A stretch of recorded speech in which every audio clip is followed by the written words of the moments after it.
मित्रों नमस्कार, मेरा नाम है दीपिका और मैं स्वागत करती हूँ आप सभी का दीपिका डिसाइफर्स में। तो आखिरकार ऐसा क्या हो गया कि ट्रंप की चाइना के विजिट के जस्ट बाद ही पुतिन भी पहुंच गए हैं चाइना की विजिट पे।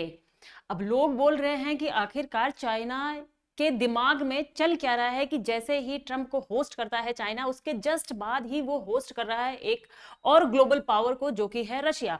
और आप देखेंगे ये न्यूज़ पूरी मीडिया में एकदम से छाई हुई है। तो हम देखेंगे आखिरकार इन सारी चीज़ों का जो इम्पैक्ट है वो चाइना के लिए कैसे चलने वाला है और ये सारा इम्पैक्ट रशिया के लिए क्या चल रहा है, और ऊपर से इसमें यूएस का क्या रोल आ रहा है। और एक तीसरी चीज़ ये है कि आखिरकार इन सब से इंडिया कैसे इंपैक्ट होने वाला है, इंडिया का रिलेशंस कैसे इंपैक्ट होने वाले हैं इन सारी कंट्रीज के साथ में, या इंडिया का ग्लोबल जो पोजीशनिंग है उसमें क्या चेंजेस हमें देखने को मिल सकते हैं। तो आप जैसे देख सकते हो कि भाई जैसे ही ट्रंप पहुंचे थे चाइना में, अपने पूरे के पूरे 17 सीईओज को लेकर के एकदम से शी जिनपिंग को वो पूरा का पूरा ल्योर करने की, प्रलोभन देने की कोशिश उन्होंने यहाँ पे की थी। तो इससे तो बात एक जाहिर सी ये पता चल रही है कि चाइना के हाथ में अब ये जो है पावर है कि वो इतने बड़े ग्लोबल पावर लाइक अमेरिका को अपने यहाँ पे होस्ट कर सकता है।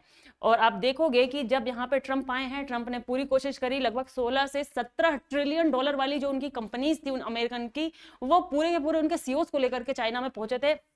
लेकिन उसी के बाद आप देख रहे हो कि पुतिन वहां पे पहुंच गए हैं और पुतिन की भी 2 दिन की वहां पे विजिट हो रही है, उसके जस्ट बाद ही हो रही है। तो लोग ये कयास लगा रहे थे कि आखिरकार पुतिन अचानक से ट्रंप की विजिट के बाद ही क्यों पहुंच रहे हैं।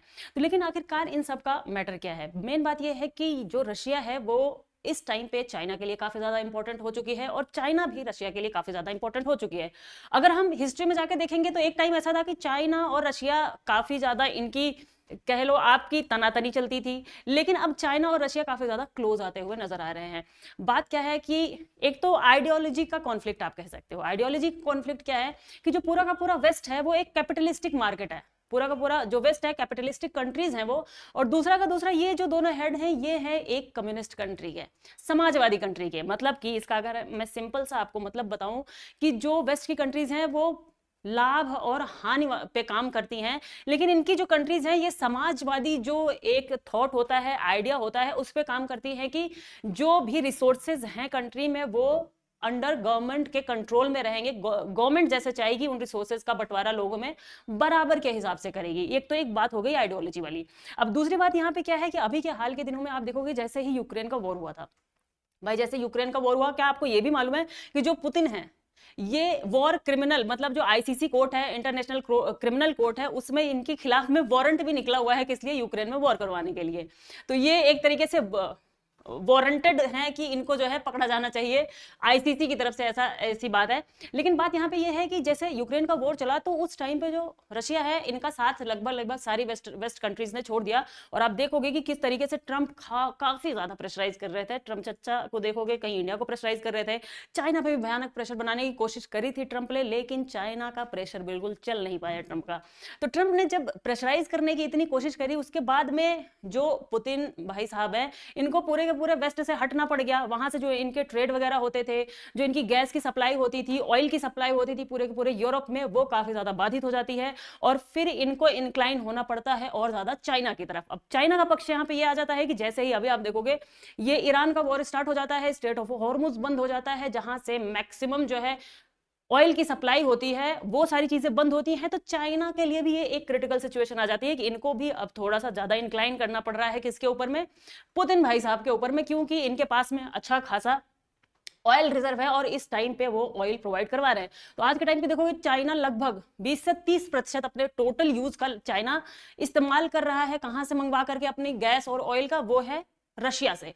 तो एक डिपेंडेंसी तो है चाइना की रशिया के ऊपर भी, लेकिन जो ये इनका आपस में ट्रेड है वो ट्रेड बहुत ज्यादा बैलेंस ट्रेड नहीं कहा जा सकता। जाहिर सी बात है चाइना के पास में, आप देखो भाई चाइना के पास में हर वो सामान है, चाइना के पास हर वो माल है दुनिया में जो कि किसी भी कंट्री को किसी भी तरीके की जरूरत हो सकती है, चाइना हर वो माल बनाता है। तो चाहे वो बहुत ही मॉडर्न कंट्री हो गई, चाहे वो एक गरीब देश हो गया, तो चाइना के लिए हर एक माल अवेलेबल है, ऐसा कि चाइना सबको प्रोवाइड करवा सकता है कि तुम भी ये वाला सामान ले जाओ, तुम्हारे हिसाब का भी मैंने सामान बना रखा है। अच्छा तुमको ज्यादा अच्छे वाला सामान चाहिए तो तुम्हारे लिए भी हमने सामान बना रखा है। तो चाइना इस टाइप का है। तो इसीलिए आप देखो चाइना ने अभी अभी पूरे इतिहास में 1 ट्रिलियन डॉलर से ज्यादा का इसने प्रॉफिट कमाया है चाइना ने सिर्फ और सिर्फ दुनिया को अपना सामान बेच के। तो आज के टाइम पे चाइना के साथ थोड़ा पंगा लेना मुश्किल काम तो है ही है, लेकिन इन सारी चीज से जो सिनेरियो निकल के आ रहा है, सिनेरियो क्या निकल के आ रहा है कि जो चाइना है इसने जो वर्ल्ड है, वर्ल्ड में एक ये भी मैसेज दे दिया कि हम इस अब कैपेबल हैं कि लोग हमारे यहाँ आ करके, जो वर्ल्ड की इतनी बड़ी पावर्स हैं वो आ करके यहाँ पे हमारे यहाँ पे डिस्कशन कर रही हैं कि चीजें आगे कैसी बढ़नी चाहिए। तो आप देखोगे ट्रंप जा करके चाइना से मिल करके वहां पे डिस्कशन कर रहे हैं कि ईरान का वॉर और ईरान के वॉर के साथ साथ में इतना हो गया है कि अब ट्रंप ने जाकर के डायरेक्ट कुछ बोला भी नहीं। उनका जो ताइवान का एक जो उनका आइडियोलॉजी थी अमेरिका की ताइवान को लेकर के कि वो ताइवान के साथ में एकदम से स्ट्रांगली फर्मली खड़ा रहेगा अमेरिका, वहां पे ये आइडियोलॉजी भी अब डाउन होती हुई एकदम से हमें दिखाई दी है डायरेक्टली, जैसे ही अभी ट्रंप आकर के विजिट करके गए हैं चाइना में। तो आप देखो दूसरी एक चीज है कि ट्रंप अमेरिका का क्या है कि अमेरिका को ये फील होने लग गया है कि भाई हमारे पास जो भी टेक्नोलॉजी है आज के टाइम पे ना, जो भी चीजें हैं अमेरिका के पास में, वो आज के टाइम पे वो चीजें लगभग वो सारी की सारी चीजें कौन बना ले रहा है? चाइना बना रहा है। और वो टेक्नोलॉजीज लगभग सारी कंट्रीज के पास में अवेलेबल होने लग रही है। सारी कंट्रीज के पास में नहीं तो जो ये पावरफुल कंट्रीज हैं इनके पास में अच्छे खासे लेवल में वो सारी टेक्नोलॉजी अवेलेबल हो रही है। तो अब ट्रंप का क्या कह लो कि जो ट्रंप क्या है कि वो दिखा देते हैं, ये लो भाई देख लो अमेरिका के अंदर में चल क्या रहा है। तो ये ट्रंप की डायरेक्ट आइडियोलॉजी नहीं कह सकते, ये अमेरिका की आइडियोलॉजी है कि अब अमेरिका अपनी आइडियोलॉजी से चेंज होकर के अब एक ये स्पेस फोर्स बनाने की बात कर रहे हैं, जिसका आप देखोगे इन दोनों ने मिल करके, रशिया ने और चाइना ने मिल करके इसको कंडेम भी किया, इसकी आलोचना भी की कि आप ये एक तरफा एक ऐसी सिक्योरिटी बनाने की कोशिश कर रहे हो जिससे फिर से जो वर्ल्ड है, जो दुनिया है, जो मल्टीपोलर होनी चाहिए वो यूनिपोलर हो जाएगी, मतलब एक तरफा एक धुरी दुनिया की हो जाएगी। अभी के टाइम पे देखोगे आप, अब दुनिया धीरे धीरे मल्टीपोलर वर्ल्ड की तरफ बढ़ रही है।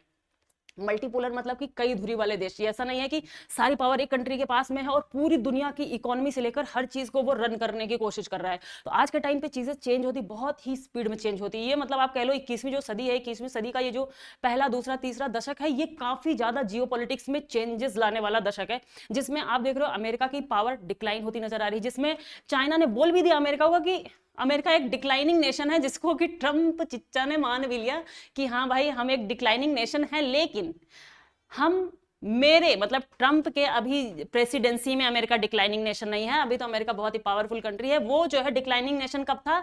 जब जो बाइडेन की सरकार थी, बराक ओबामा की सरकार थी, तो इन सब में जो है वो डिक्लाइनिंग नेशन था। डेमोक्रेट जब थे तब डिक्लाइनिंग था, लेकिन इनके अभी टाइम पे वो बहुत ही स्ट्रॉन्ग चल रहा है। मतलब इनका तो हाल ही है कि दिखाते ही रहते हैं। और आप देखो ट्रुथ सोशल पे अपने ये ऐसे पोस्ट मारते रहेंगे, मतलब ढेर सारी पोस्ट। एक ये पोस्ट आप देखो जिसमें दिखा, ये स्पेस जो है, स्पेस अपने स्पेस फोर्स की बात करते हैं यहाँ पे, और ये जो गोल्डन डोम, ट्रंप जी इंस्पायर हो गए हैं आयरन डोम से, जो कि इजराइल के आयरन डोम से। अभी मिल करके इजराइल के साथ में काफी इनकी दोस्ती भी देखी गई है। अब एप्स्टीन फाइल को भी एक उसका जो है इन्फ्लुएंस मान सकते हो इनकी दोस्ती के लिए, वो भी एक जिम्मेदार चीज, क्या काफी मजबूत जिम्मेदार चीज हो सकती है एप्स्टीन फाइल। तो आप देखोगे कि उनके आयरन डोम से ये इंस्पिरेशन ले करके कह रहे हैं कि हम अपना एक गोल्डन डोम बनाएंगे। गोल्डन डोम बनाने का मतलब ये है कि हमारी एक पूरी की पूरी स्पेस फोर्स होगी, मतलब हमारे अमेरिका के ऊपर जो है पूरा का पूरा स्पेस में ऐसी फोर्स होगी कि कोई भी कंट्री कहीं से भी अगर वो सोचती भी है और वहां से उन्होंने कुछ भी मिसाइल टारगेट करके अमेरिका की तरफ जो है अटैक करने की कोशिश भी करी, तो स्पेस से भाई जो है वहां पे मिसाइल्स चलेंगी और उसको जाकर के वहीं पे, मतलब वो शुरू भी नहीं हुई रहेगी तब तक वो खत्म कर दी जाएगी वो मिसाइल। ऐसी इनकी प्लानिंग है कि ढेर सारा जो है, और काफी बिलियन डॉलर्स का, 150 से 200 बिलियन डॉलर का यहाँ पे इन्वेस्टमेंट की भी बात हो रही है। तो जिसको लेकर के चाइना ने और रशिया ने भी अभी अपोज करने की बात कही कि हम अपोज कर रहे हैं।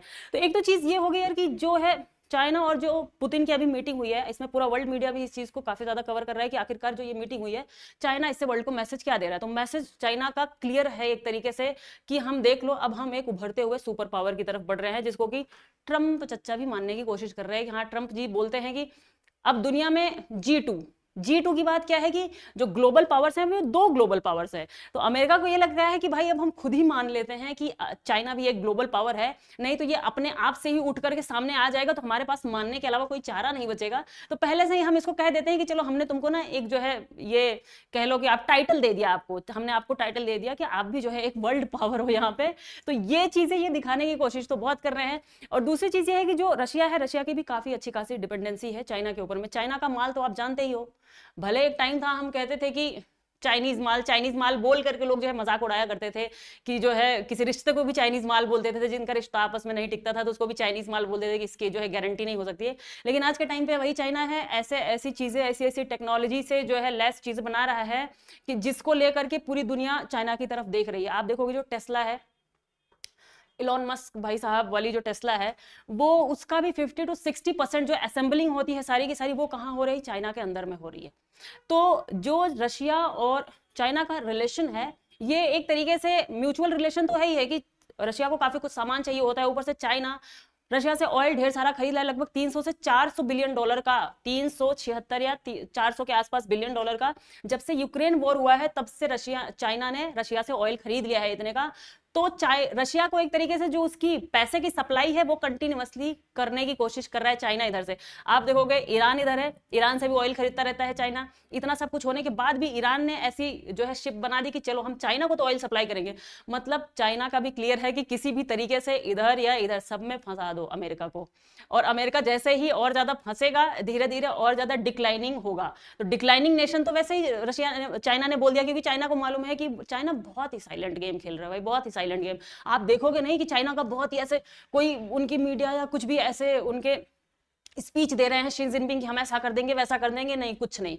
चाइना साइलेंटली अपने इकोनॉमी पे काम कर रहा है। दूसरी चीज है वो दूसरी इकोनॉमीज को पुश कर रहा है कि आप जो है ट्रंप भाई साहब आए लड़ने के लिए तो इनको ना बस लगाए रखो, ये लड़ते रहे कंटिन्यूअसली। और आज के टाइम पे जो इनके थार्ड वगैरह थे, इतने बड़े डिफेंस मिसाइल्स जो थी अमेरिका की, ये सारी भी गई गुजर गई हैं। तो अब जो है एक रेयर अर्थ मिनरल्स नाम के जो है मिनरल्स होते हैं, जो कि उसका दुनिया का 90% उसका जो है आप कह लो रिफाइनिंग कौन करता है? चाइना करता है। और जो ये रेयर अर्थ मिनरल्स हैं, 17 होते हैं रेयर अर्थ मिनरल्स, और ये सारे के सारे ना जो आज की टेक्नोलॉजी है और खास करके जो डिफेंस है, जो डिफेंस की नई टेक्नोलॉजी है, जो मिसाइल्स हैं डिफेंस की, उनमें इनका बहुत बड़ा रोल है। और जिसका कि आप अगर आपने सुन ही लिया इस बात को कि 90% चाइना कर रहा है इसकी रिफाइनिंग, और सबसे ज्यादा 80% प्रोडक्शन भी चाइना ही कर रहा है। तो आप समझ सकते हो कि इसकी सप्लाई दुनिया में कौन कर रहा है? सबसे ज्यादा चाइना कर रहा है। और अमेरिका को चाहिए आज के टाइम की सबसे बड़ी वाली टेक्नोलॉजी। तो अमेरिका को जब टेक्नोलॉजी चाहिए होगी तो उसके लिए रेयर अर्थ मिनरल्स कहां से आएंगे? चाइना से आएंगे। जैसे ही चाइना ने सैंक्शन लगाया था वैसे ही ट्रंप ने कई बारी चाइना से मीटिंग की बात कर ली। और आप देखोगे जैसे ही ट्रंप ने टैरिफ लगाई चाइना के ऊपर, चाइना ने हो हल्ला कुछ नहीं किया। वहां के लोग तो यहाँ इतना तक कह दिए कि आप जो है ना 100% टैरिफ नहीं, आप ना 1000% टैरिफ लगा दो, फिर भी हमें फर्क नहीं पड़ेगा। क्योंकि चाइना को मालूम है हम तो दुनिया को इतना सामान बेच के कमा लेंगे ना कि आप जो है जितनी टैरिफ लगाओगे, जितना हमें लॉस होगा ना, उससे भी तब भी उससे जो है काफी ज्यादा कंपनसेट हो जाएगा हमारा दूसरों को सामान बेच करके। तो चाइना को एक सेल्फ सफिशियंसी धीरे धीरे करके चाइना में आई। लेकिन ऐसा नहीं है कि चाइना हमेशा से ही इतना ही सेल्फ सफिशियंट था। आज से 30 साल पहले देखोगे, 30, 35, 40 साल पहले इंडिया और चाइना लगभग सेम पोजीशन पे थे, लगभग सेम पोजीशन पे थे। कुछ कुछ मामलों में चाइना आगे था, कुछ कुछ मामलों में इंडिया आगे था। लेकिन इन 2 से 3 दशकों में, आप कह लो 3 दशकों के आसपास में, चाइना ने इतनी ग्रोथ करी है कि अब वो अमेरिका तक को मात दे रहा है पूरे तरीके से। और अमेरिका को प्रॉपर इस चीज का एकदम से झटका है कि आगे आने वाले टाइम पे चाइना अमेरिका से आगे निकल सकता है। तो ये तो रही एक बात। दूसरी बात यहां पे है कि इन सबका जो है इंपैक्ट वो इंडिया के लिए कैसे होने वाला है? इंडिया के लिए आखिरकार इसका इंपैक्ट कैसे होगा? तो देखोगे आप, हमारा रशिया के साथ में अच्छा रिलेशन है। अब क्या है कि चाइना एक तरीके से अपने आप को पोज कर रहा है बहुत ही स्ट्रॉन्ग पावरफुल कंट्री के रूप में, जहां पे एक तरफ से रशिया भी आकर के, मतलब कि रशिया इधर से अमेरिका गया है चाइना में से, उधर से रशिया आया फिर चाइना में मीटिंग करने के लिए। मतलब एक ऐसा स्पॉट हो गया, इधर पाकिस्तान बुलाता रह गया कि आओ हम आपकी जो है सुलह समझौता करवाएंगे, लेकिन उनके पास कोई गया नहीं। पाकिस्तान बुला रहा था हाथ जोड़ के कि आ जाओ हम सुलह समझौता करवा देते हैं, वहां नहीं गए, लेकिन अपने आप से चल करके चाइना के अंदर में ट्रंप पहुंचे हैं कि चलो आप ही सुलह समझौता करवा दो। क्योंकि उनको मालूम है कि साइलेंटली चाइना कैसे सपोर्ट कर रहा है इन कंट्रीज को। जहां जहां अमेरिका जो है अपनी निगाहें गड़ाया हुआ है, वो नहीं चाहता कि वो यूक्रेन को रशिया के अंडर में नहीं चाहता, यूक्रेन को सपोर्ट कर रहा है, इधर वो लड़ाई कर रहा है ईरान के साथ में। लेकिन दोनों ही हर जगह से आप देखोगे कि चाइना हर जगह बहुत ही साइलेंटली, कहीं चाइना ऑयल परचेज कर रहा है, कहीं उनके डिफेंस में जो है काफी ज्यादा सपोर्ट कर रहा है। रशिया के डिफेंस में आज के टाइम पे जितने सैंक्शंस लग गए रशिया के ऊपर में, तो आज के टाइम पे उसका 90% जो वेपन्स की सप्लाई, जो वेपन्स एंड टेक्नोलॉजी है, जिन जिन पे सैंक्शन लग गया, उन सब का 90% सप्लाई कौन कर रहा है? चाइना कर रहा है रशिया को। तो इतनी ज्यादा इंपॉर्टेंस रख लेता है चाइना रशिया के लिए। तो रशिया और इनकी आइडियोलॉजी भी मैच करती है आपस में। और ये तो ये जो है यूएनएससी के मेंबर भी हैं दोनों, यूनाइटेड नेशंस सिक्योरिटी काउंसिल के। तो जैसे ही वहां पे कोई भी अमेरिका लेड कोई ऐसी बात आती है, अमेरिकन लेड जो है कोई टेक्नोलॉजी आइडिया आता है वहां पे, ये रशिया और चाइना मिलकर उसको तुरंत ही अपोज करेंगे कि आप ही हर बारी डिसाइड नहीं करोगे क्या होना चाहिए क्या नहीं, तुरंत ही इनका वीटो आ जाएगा कि आप साइड चलो, हम भी डिसाइड करेंगे इसमें क्या होना चाहिए क्या नहीं। जैसे ही अमेरिका कोई भी चीज करने की कोशिश करता है, आप देखोगे यूएनएससी में वहां पे एक या तो रशिया या तो चाइना वहां पे उसको अपोज करते हुए मिल जाएंगे। तो लेकिन यहाँ पे जो हम बात कर रहे हैं कि इंडिया के लिए कैसे इन सारी चीजों का क्या इंपैक्ट होने वाला है, पहली चीज तो ये है कि एक तो अगर हमारे ये भाई साहब पुतिन भाई साहब खिसकते हुए शी जिनपिंग के पास चले जाएंगे, तो आज के टाइम पे हमारी भी डिपेंडेंसी कुछ ज्यादा बढ़ रही है ऑयल को लेकर के, रशिया के ऊपर भी हमारी डिपेंडेंसी बढ़ी हुई है। लेकिन इन सबसे ज्यादा बड़ी चीजें ये हो सकती है कि आज भी हम लगभग अपने जरूरतों का कह लो 40% जो हमारी वेपन्स की सप्लाई है, सबसे बड़ा हमारे वेपन्स का सप्लायर कौन है, वो है रशिया। मतलब इंडिया के पास में जो वेपन्स की टेक्नोलॉजी आ रही है, जो हमारे हथियार हैं ये सारी चीजों की, वो रशिया के पास। एक टाइम था अभी दशक पहले आप मान लो लगभग 70% आता था रशिया के पास में, लेकिन हमने ये डिपेंडेंसी कम करने की भी कोशिश करी है, ऐसी बात नहीं है। अब हम जो है 40% मंगवा रहे हैं, लेकिन फिर भी सबसे ज्यादा कहां से मंगवा रहे हैं, वो भी अभी भी रशिया से ही मंगवा रहे हैं। तो अब रशिया के पास टेक्नोलॉजी कहां से आती है ठीक ठाक वाली, वो आ रही है चाइना के पास से। तो ये एक तरीके से आप देखो ऐसे गोल गोल चक्कर है। और कल को अगर कोई प्रॉब्लम होती है हमारा और चाइना के बीच में, जो बॉर्डर सिक्योरिटी को लेकर के जो बॉर्डर का एरिया है, वहां पे देखते हो कितने क्लैशेस होते ही रहते हैं। तो अगर कल को कोई ऐसी बात हो गई तो वहां पे ये हो सकता है कि चाइना कह दे शी जिनपिंग को कि इंडिया को सपोर्ट प्रोवाइड नहीं करवाना है, तो चाहे टेक्नोलॉजी के मामले, क्योंकि अभी तक देखोगे आज तक इंडिया के साथ में कुछ भी बुरा भला जो भी हुआ है, चाहे वो हमारे न्यूक्लियर टेस्टिंग वगैरह रही हो हमारी, उन सारी चीज़ों में रशिया ने हर किसी से जो है पंगा लेकर के इंडिया को सपोर्ट करने की कोशिश करी है। लेकिन आगे आने वाले टाइम में ऐसा हो सकता है कि इंडिया पे इस चीज़ का रशिया पे इस चीज़ का प्रेशर बन जाए कि आपको अब इंडिया को सपोर्ट नहीं करना है जिस तरीके से आप सपोर्ट करते चले आए थे।